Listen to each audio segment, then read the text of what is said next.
함께 주님 찬양하겠습니다. 찬송가 218장으로 주님 찬양합니다.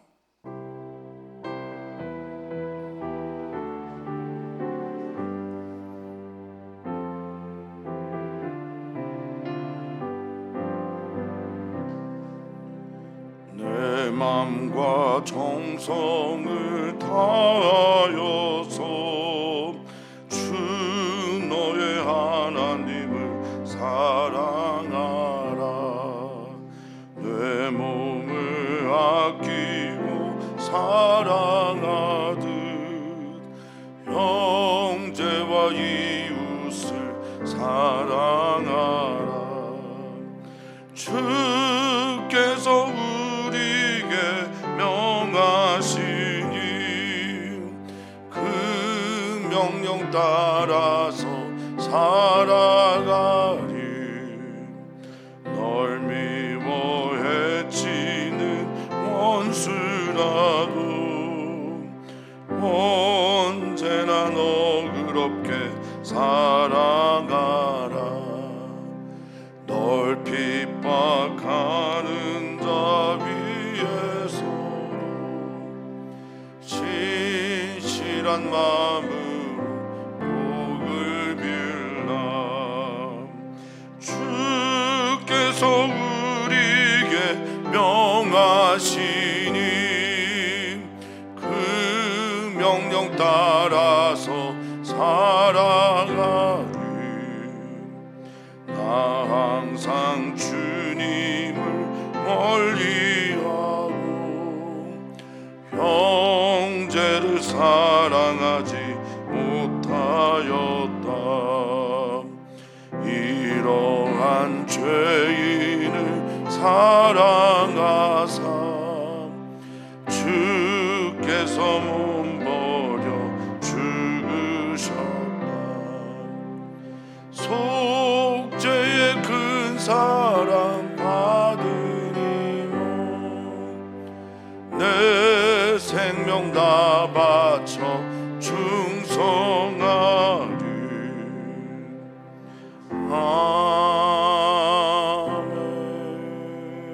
아멘. 아멘. 하나님의 부르심에는 후회하심이 없음을 믿습니다.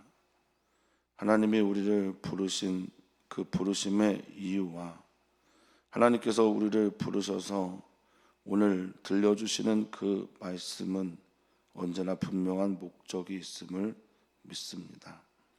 우리를 사랑하셔서 우리를 위하여 우리가 가는 길이 주님과 동행함으로 복되고 하나님 보시기에 아름다운 길이 되기를 원하시는 하나님 부르심의 그 뜻 오늘도 발견하여 우리가 있는 그곳에서 하나님의 빛과 소금의 사명을 감당하게 하옵소서. 주님, 하나님의 나라를 위해 우리가 오늘 무엇을 해야 합니까? 어떤 마음으로 살아야 합니까? 응답하여 주시고 응답할 수 우리가 그 일에 없을 때 주님 우리에게 찾아오셔서 힘과 지혜와 주님의 능력을 더하여 주시옵소서. 감사합니다. 예수님의 이름으로 기도하옵나이다. 아멘. 하나님 말씀입니다. 하나님의 말씀은 느헤미야서 5장 14절에서 19절까지 말씀입니다. 느헤미야서 5장 14절에서 19절까지 말씀 한 목소리로 읽겠습니다. 또한 유다 땅 총독으로 세움을 받은 때 곧 아닥사스다 왕 제20년부터 제32년까지 12년 동안은 나와 내 형제들이 총독의 녹을 먹지 아니하였느니라. 나보다 먼저 있었던 총독들은 백성에게서 양식과 포도주와 또 은 40세겔을 그들에게서 빼앗았고 또한 그들의 종자들도 백성을 압제하였으나 나는 하나님을 경외함으로 이같이 행하지 아니하고 도리어 이 성벽 공사에 힘을 다하며 땅을 사지 아니하였고 내 모든 종자들도 모여서 일을 하였으며 또 내 상에는 유다 사람과 민장들 150명이 있었고 그 외에도 우리 주위에 있는 이방 족속들 중에서 우리에게 나아온 자들이 있었는데 매일 나를 위하여 소 한 마리와 살찐 양 6마리를 준비하며 닭도 많이 준비하고 열흘에 한 번씩은 각종 포도주를 갖추었나니 비록 이같이 하였을지라도 내가 총독의 독을 요구하지 아니하였음은 이 백성의 부역이 중함이었더라. 내 하나님이여, 내가 이 백성을 위하여 행한 모든 일을 기억하사 내게 은혜를 베푸시옵소서. 아멘. 아멘. 예수님의 삶은 공생애였습니다. 30세부터 33세까지 그 생애를 공생애라고 우리는 표현하는데, 공적인 일을 맡아서 했을 때 공생애라고 그렇게 우리는 말을 합니다. 사가 없었다는 얘기죠. 사사로움이나 사리사욕 같은 개인을 위한 일은 없었다라는 겁니다. 예수님의 병 고치는 은사 사역이나 기적 등을 돌아볼 때 자신을 위한 것은 별로 나타나지 않습니다. 아예 없다고 해도 과언이 아닙니다. 예수님의 공생애는 그래서 함께 사는 이들을 위한 공생애였고, 자신의 사적 이익이나 사리사욕이나 혹은 누군가를 속이는 어떤 사도 예수님에게는 없었습니다. 우리는 예수님을 닮아갑니다. 따라가야 합니다. 사랑해야 합니다. 그 지향을 바라보면서 오늘 느헤미야의 이야기가 우리에게 울림이 되는 메시지가 되기를 축복합니다. 하나님의 선한 일을 하다 보면 선한 일들만 반복되지는 않습니다. 하나님의 선한 일을 하다가 악한 일을 만나기도 하고 안 좋은 일을 경험하기도 합니다. 5장은 그런 것들로 가득 차 있습니다. 우리가 읽은 본문 이전에 어떤 일이 있었냐 하면, 외부의 적도 문제지만 내부에서 일어난 문제로 인해서 느헤미야가 기도하고 올바른 지혜로운 판단을 하게 되는데요. 내부에서 유다의 가난한 백성들을 향한 부자들의 고리대금업 등등의 이자 등의 이유로 백성들이 너무 힘들어서 느헤미야에게 하소연하는 이야기가 나옵니다. 그때 외부의 위험만큼이나 더 무서운 내부의 적, 또 내부의 문제를 느헤미야가 지혜롭게 다루고 처리합니다. 공개적으로 처리를 합니다. 귀족 등 부유한 사람들에게 공개적으로 잘못을 지적하고, 그리고 공개적으로 잘못을 지적한 이후에 가난한 유다 백성들이 큰 위로를 받게 되는 것을 우리는 보게 됩니다. 그리고 이어서 나오는 본문이 오늘의 본문 이야기입니다. 내가 이렇게 사는 이유, 내가 이렇게 행하는 이유, 그 이유를 우리에게 들려주고 있습니다. 사랑하는 성도님들, 사랑하는 성도님들의 이 시대 속에 하나님께서 부르신 그 이유가 무엇인지, 또 그 이유를 따라 하나님께 그리고 이웃을 향한, 하나님을 향한 헌신과 충성, 이웃을 향한 사랑과 구제가 오늘도 무의미한 것이 아님을 유의미하고 하나님 앞에 올려지는 예배와 제사가 됨을 꼭 기억하셨으면 좋겠습니다. 하나님은 다 보고 계시고 지금도 다 알고 계십니다.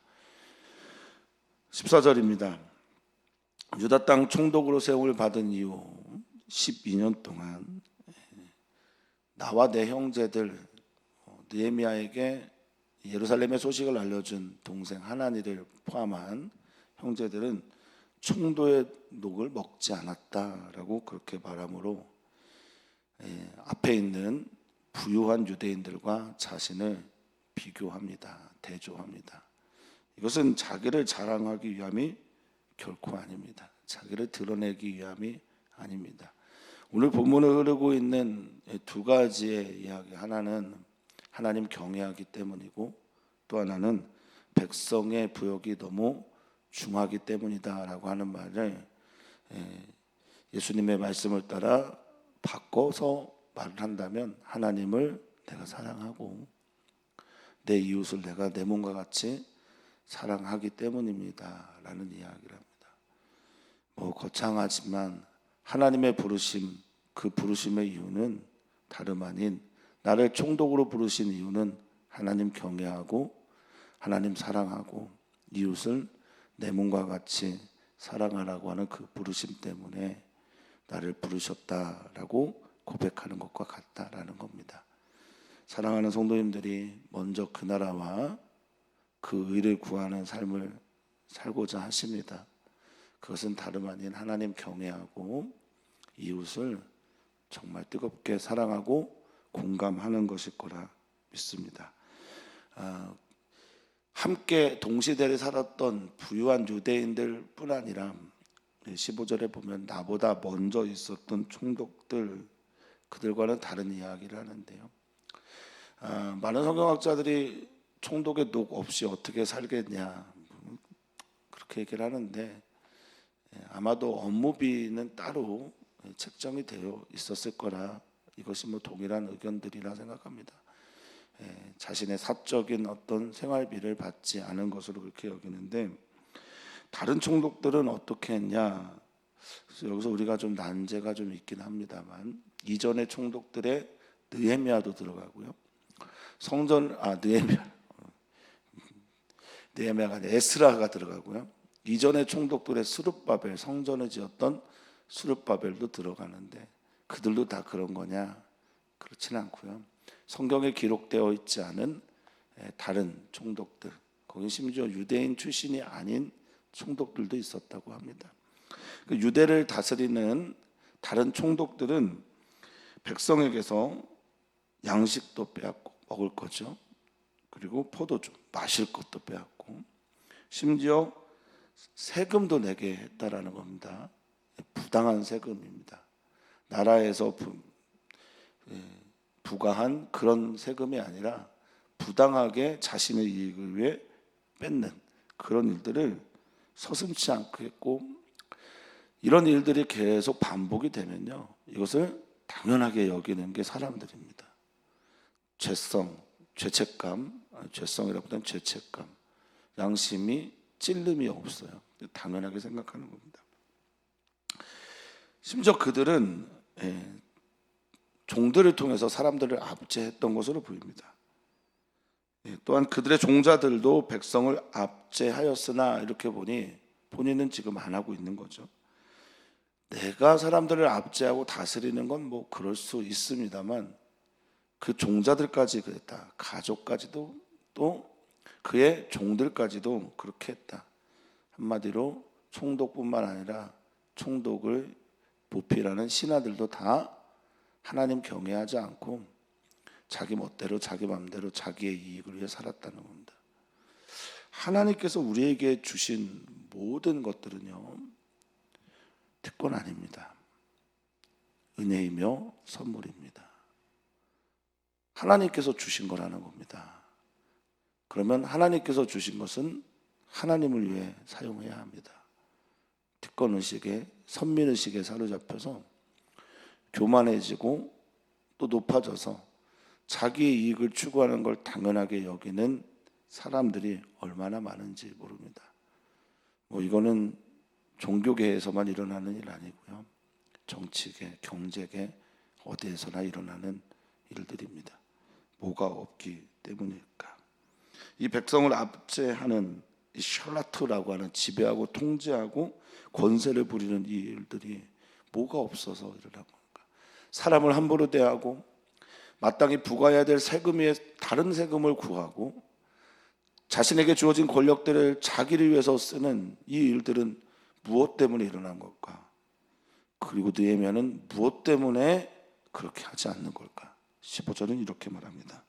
나는 하나님을 경외함으로.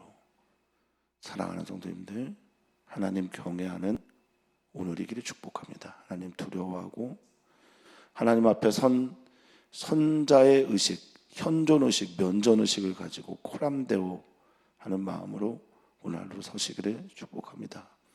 그래서인지 모르겠습니다. 이 경외하다라는 히브리어가 평소에 쓰는 동사 야레라는 두려워하다, 경외하다를 쓰지 않았고요. 지금은 이르아 빠님이라는 단어를 썼습니다. 이르아라는 말은 경외, 두려움, 떨림, 존경 등을 말하는 명사고요. 파님은 얼굴입니다. 이 이야기는 뭡니까?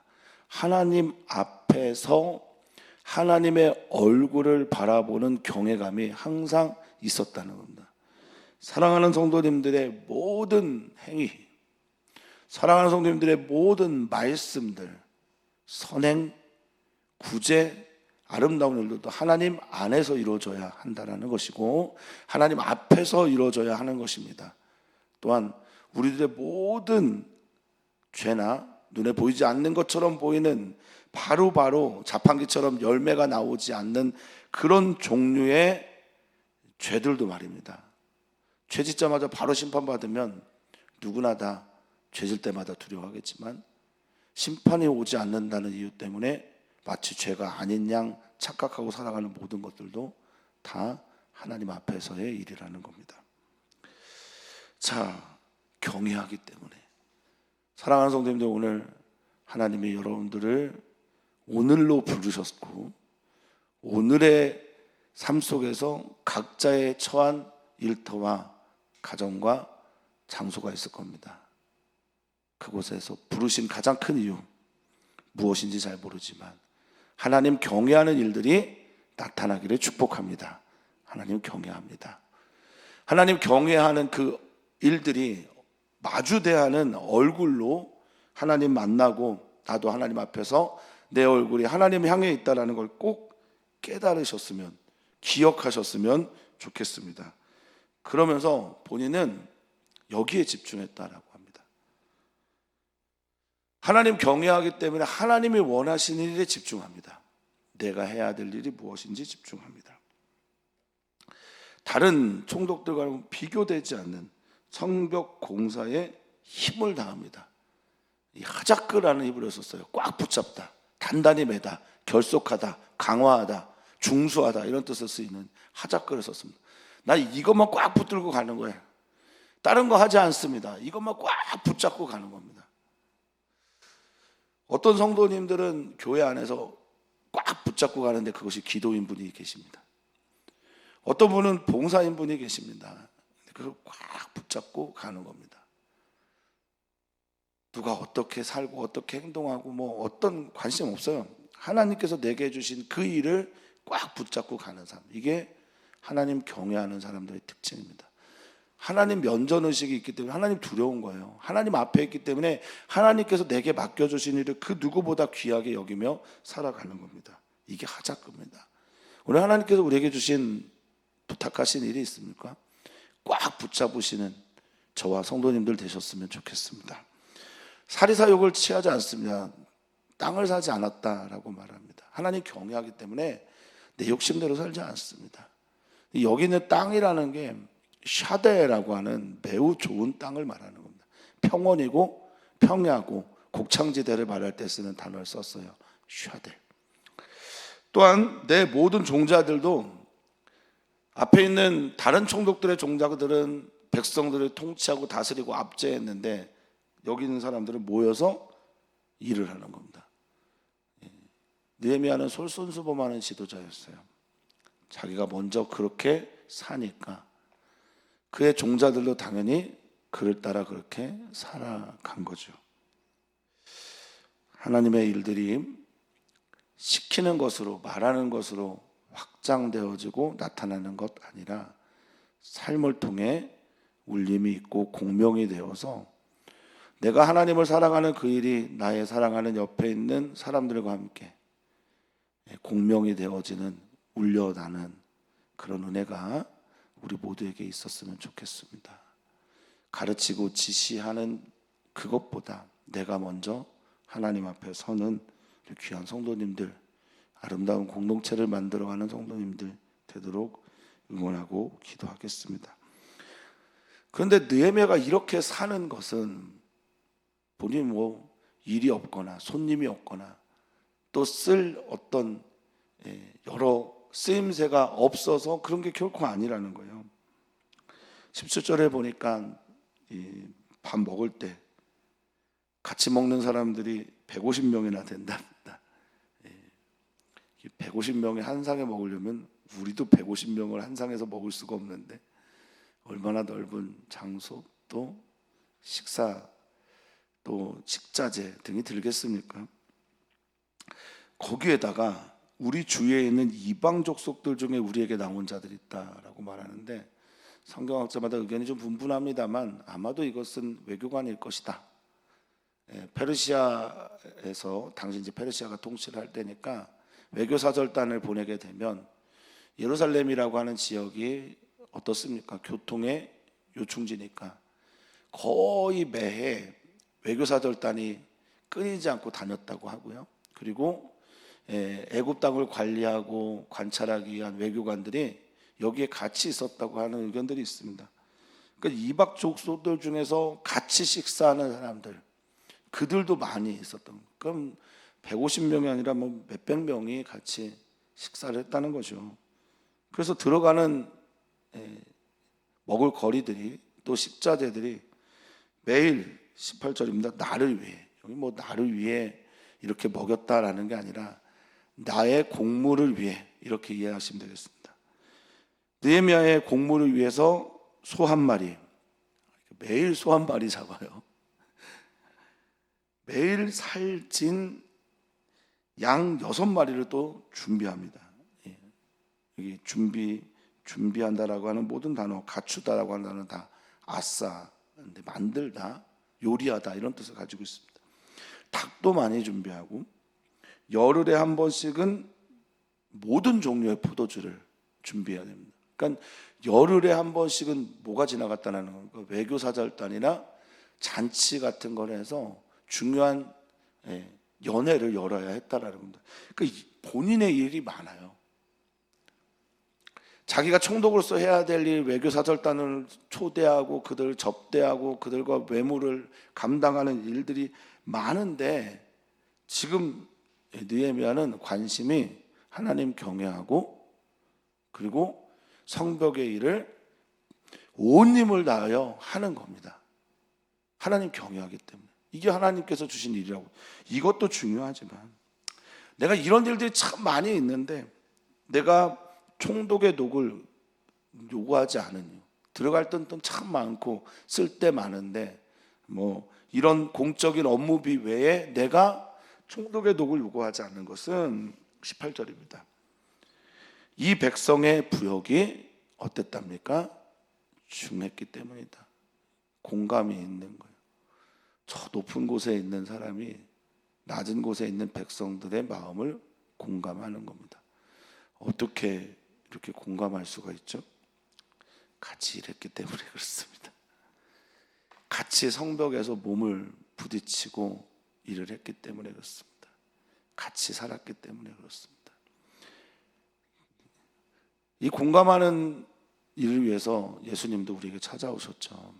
성육신, 말씀이 육신이 되어 우리 가운데 거하셨고, 빌립보서 2장 5절 이하로 말하고 있는 그곳에서는 너는 그리스도 예수의 마음을 품으라. 그는 원래 하나님이셨고 하나님과 동등되신 분이었는데 취하지 않고 자기를 비워 종의 형체를 입어 사람의 모양을 입어 죽기까지 복종하셨다.